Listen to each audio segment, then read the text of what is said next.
मौजें हो रही हैं। कहाँ घूम रहे हो? ऐसे ही बस सोचा आपसे मिलूं। यार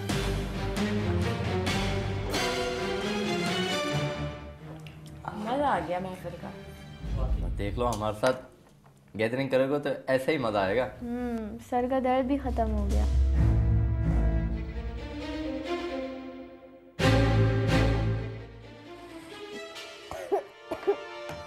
मैं आ रही हूँ वॉशरूम।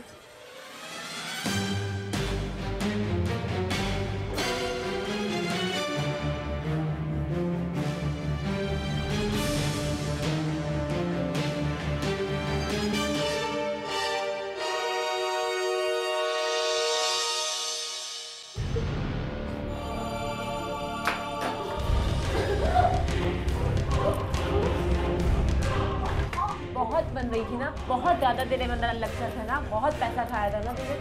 अब देख तेरा क्या हसर होता है। क्या हुआ? मैंने उसको मार दिया, एनी को मैंने मार दिया। बस सब। एनी कहाँ है? एनी की तबीयत सही नहीं है। कहाँ है एनी एनी? की तबीयत सही नहीं, निकल। एनी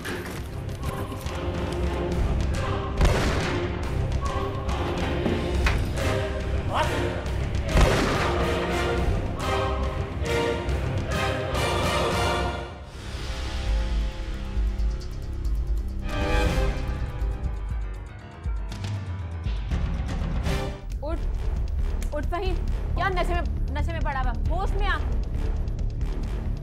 बहुत ज्यादा लूटा है ना।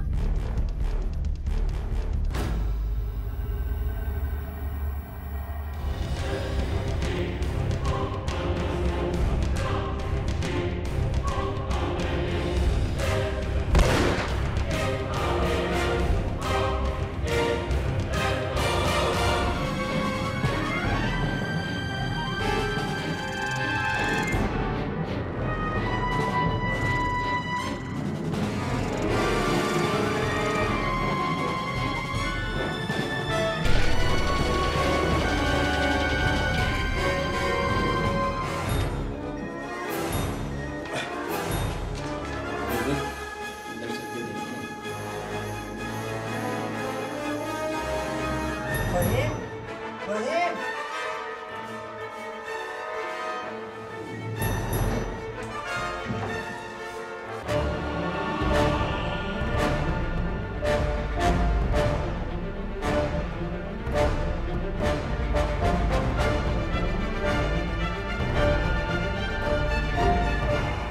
Hello, police station? जी, मैं एडवोकेट जावेद बात कर रहा हूँ। यहाँ 3 कत्ल हो गए सर। मकतूलीन की शनाख्त के बाद फ़हीम के भाई जावेद ने पुलिस को इत्तला दी। पुलिस ने वारदात के मकाम पर पहुंचकर लाशों का मुआयना किया और मुद्दई को ही थाने ले आए। जब पुलिस वाले सारे आ गए, उन्होंने अपनी कार्रवाई शुरू कर दी। एक कमरे की उन्होंने तलाशी शुरू कर दी और एक बंद कमरे के दरवाजे को जब उन्होंने खोला तो उसके वाशरूम के अंदर वाजिद मुग़ल की भी डेड बॉडी जो दीवार के साथ टेक लगा के बैठी हुई थी। मुझे और वाजिद मुग़ल के भाई भी आ गए थे, जावेद मुग़ल। तो उन्होंने पूछा कि ये वाजिद के भाई कौन है और फ़हीम के भाई कौन है। तो मैंने कहा वी आर दी ब्रदर। तो उन्होंने कहा आप फौरी तौर पे थाने जाएं, आपका स्टेटमेंट रिकॉर्ड होगा। और वहाँ पे जब हम कमरे गए तो वहाँ पे उन्होंने बिल्कुल हमें अलग थलग एक कमरे में बिठा के रखा।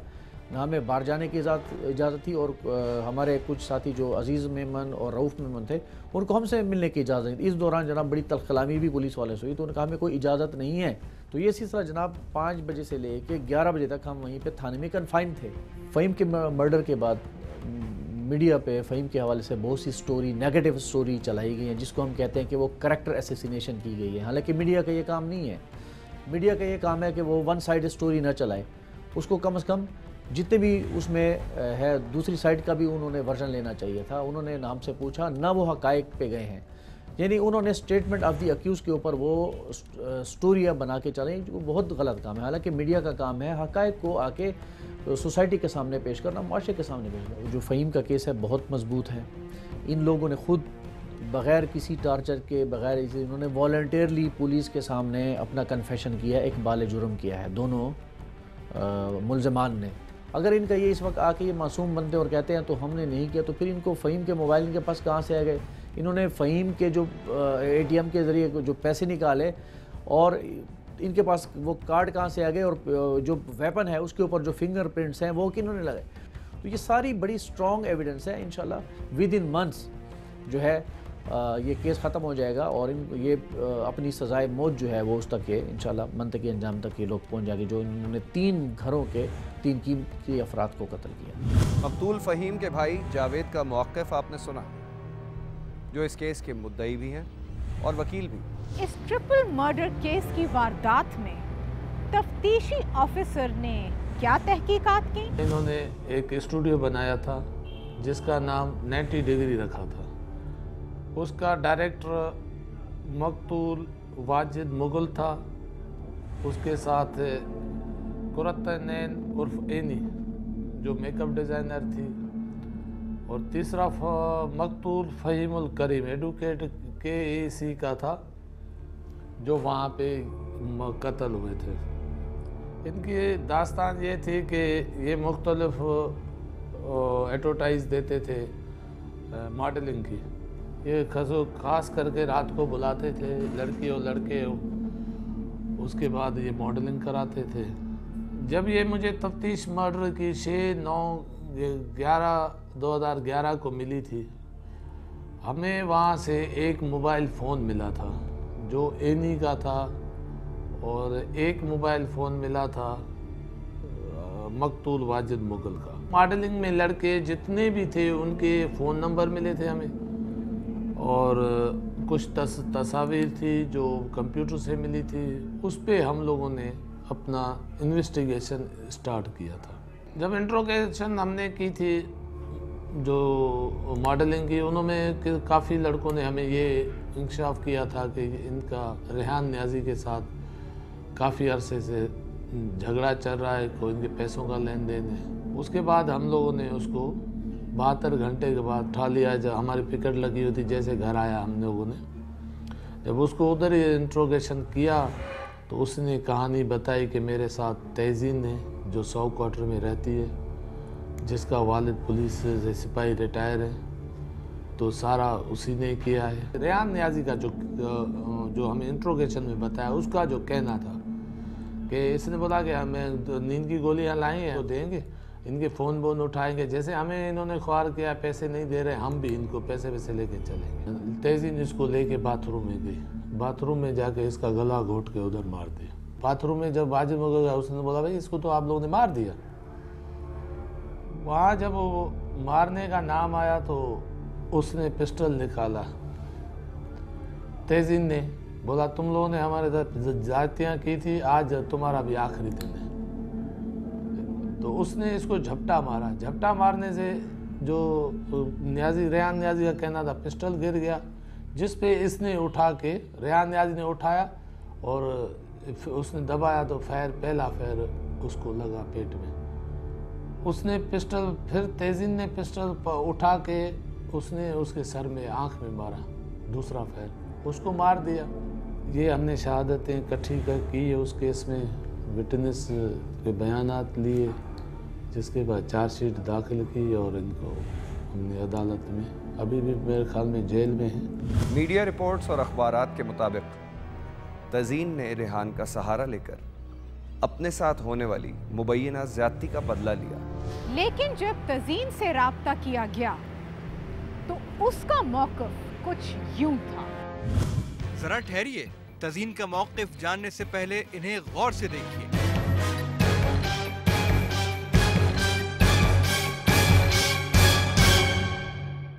ज़िंदगी बहुत अच्छी चल रही थी, अचानक से जब ये मुझ पर एकदम टेंशन हुई तो मुझे कुछ समझ में नहीं आया। मैं सोचने समझने की सलाहियत से बिल्कुल ही यानी कि ख़त्म हो चुकी थी कि मैं क्या बोलूँ, कुछ समझ नहीं आ रहा था उस वक्त। जिनके जो मर्डर हुए थे वो मेरे बहुत पुराने जानने वाले थे। तकरीबन उनके मर्डर के 6 दिन बाद मेरे घर पे रात को 3 बजे अचानक ये पुलिस वाले आए हैं, कूदे हैं। मेरी पूरी फैमिली को इन लोगों ने ज़ेर हिरासत लिया है।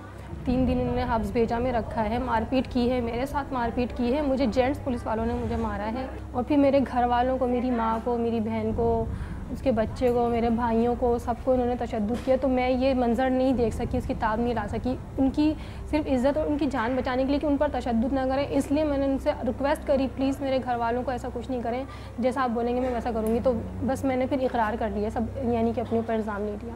बाकी जो जितनी भी कहानियाँ इन्होंने दिखाई हैं सब झूठी हैं, क्योंकि मैंने उनको इस तरह की कोई कहानी नहीं सुनाई। मुझे काफ़ी सख्त जहनी टेंशन हुई, जहनी तकलीफ़ हुई है मुझे सब देखकर कि मेरी अच्छा खासा कैरियर सब कुछ ख़त्म हो गया। यानी कि जेल ऐसी जगह है कि यहाँ से वापस जाने का कोई रास्ता नहीं। फ़िलहाल तो शक की बिना पर उन लोगों ने मुझे हिरासत में लिया है। मैं मुलजिम हूँ, क्योंकि जब तक जुर्म साबित नहीं हो जाता वो मुजरिम नहीं कहलाता। जिस लड़की ने कभी ज़िंदगी में चिड़िया नहीं मारी हो वो कत्ल कैसे कर सकता है। मैं यहाँ जेल में आने से पहले थाने में थी, उस वक्त यानी कि काफ़ी जो थोड़ा बहुत मेरी जमा पूंजी थी वो हमारे जो आईओ साहब हैं माशाल्लाह, उनको मैं दुआ दूँ क्या बद्दुआ दूँ कुछ समझ में नहीं आ रहा, कि उन्होंने मुझसे यानी कि काफ़ी जमा पूंजी मेरे भाई को इन्वॉल्व कर रहे थे इस केस में। तो मैंने उठा के उनके हाथ में दिए कि भाई मेरे भाई को इन्वॉल्व नहीं कीजिए, अगर आपने इतना ही वो करना है तो मुझ पर डाल दीजिए जो भी डालें, लेकिन मेरे भाई में से किसी को भी वो नहीं करें। और मैं ही बड़ी थी जो सबको घर को यानी कि संभाल रही थी। अब पीछे क्या हो रहा है कुछ नहीं, मुझे मेरी माँ की बहुत टेंशन है।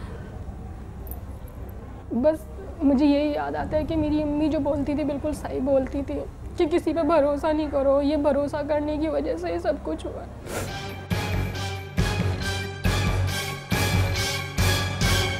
3 अफराद के कत्ल का ये केस अदालत में ज़ेर समाअत है और इंसाफ का मुंतज़िर है। अब कानून अदल और इंसाफ की रोशनी में तज़ीन और रेहान के मुक़द्दर का क्या फ़ैसला सुनाता है, इसका इंतज़ार अभी बाकी है। ताहम खोजी का ये कहना है कि अगर इस वाक़ये में और कोई भी मुलव्विस है तो उसे भी अदालत के कटहरे में लाया जाए और इंसाफ के तकाज़ों को पूरा किया जाए।